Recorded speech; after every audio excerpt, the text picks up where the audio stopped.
Back in Fort Wayne. Yeah. What is it like to be back here, having had the Komets so much in your background as you were going up throughout the system? Well, I think it's great. What they've done to the building and the improvements they made are tremendous. Just the growth of the city from when I played here in the late '80s and the early '90s has been incredible. So it's always fun to come back and reminisce.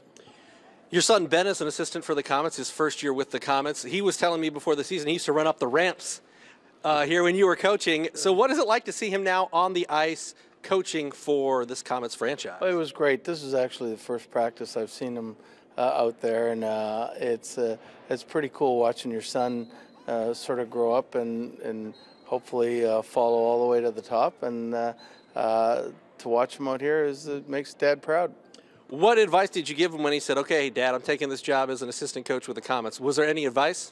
Well, I was all for it. I mean, he could have gone back to Norfolk, and I pushed the Fort Wayne job so much because of the stability.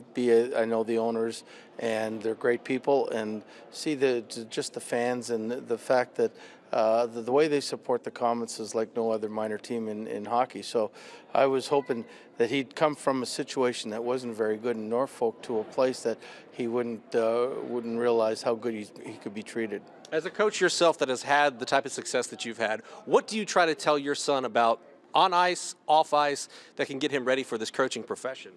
Well, for him to be himself, I mean, you can't try to be somebody you're not, and to get your message across the right way.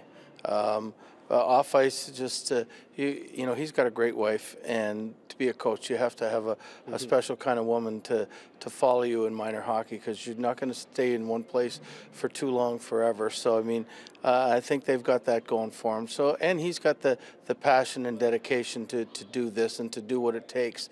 So I mean, I'm hoping he gets to do this for a long time. What's your best or most vivid memory about your time here with the Komets? Well, I could go when I was coaching when we lost in the finals to Atlanta. Was a great experience. But the best experience I ever had as a player, coach, or in hockey was my first year here. It was the first year Michael and David owned the team when we lost to Peoria in the finals. A better group of people you'd never find.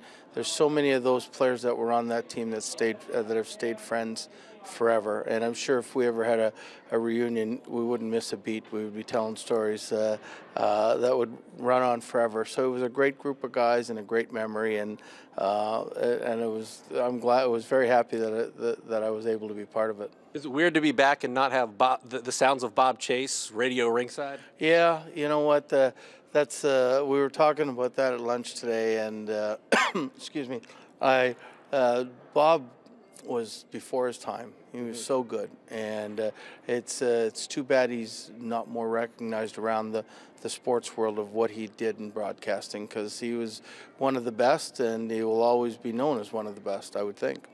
For you, what's next?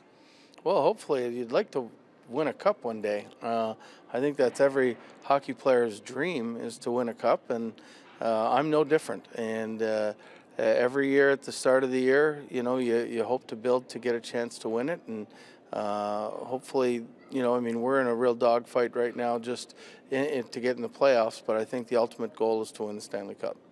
Thank you very much, Bruce. No, thank you.